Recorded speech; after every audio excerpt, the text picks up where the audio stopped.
Jeb Bush is prepared to be compared. Just so happens the last two Republican presidents happen to be my dad and my brother. But while Dad basks in his beloved elder statesman status, it's brother George W. Bush who's lodged into the minds of voters as a point of comparison. They share a vast and lucrative fundraising network, but Jeb insists he's no George. But I'm my own man, and my views are shaped by my own thinking and my own experiences. Those close to the brothers say they're alike politically, but have very different backgrounds and personalities. Well, you could say one was a fratty club guy and the other was a nerd. You could say that, but that would be to grossly exaggerate. I mean, W can be very amusing and very entertaining and great fun to be with. Jeb's just a little bit more deliberate, a little bit more reserved.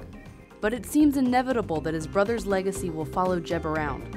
One of his first stumbles revolved around the trouble he had explaining whether the war his brother launched in Iraq was a mistake. Knowing what we know now, would you have authorized the invasion? I would have, and so would have Hillary Clinton. Newsflash to the world, if they're trying to find places where there's big space between me and my brother, this might not be one of those. And while George saw into Vladimir Putin's soul, Jeb on his recent trip to Europe saw a bully. He's a bully. You enable bad behavior when you're nuanced with a guy like that. The two brothers, 7 years apart, took very different paths to politics.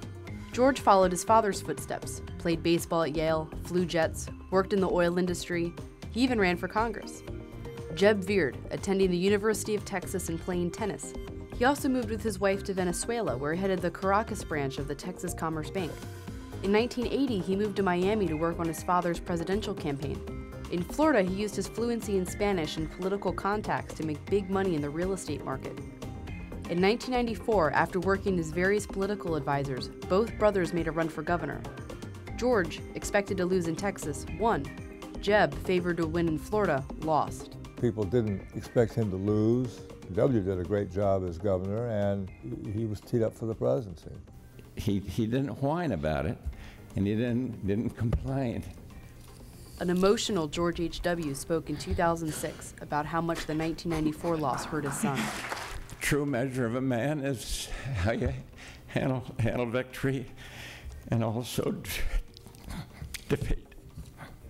Jeb did go on to eventually win the Florida governor's seat in 1998, and of course his brother went on to win the presidency, though their mom always thought Jeb had the right stuff for the job too. There's no question in my mind that Jeb is the best qualified person to run for president.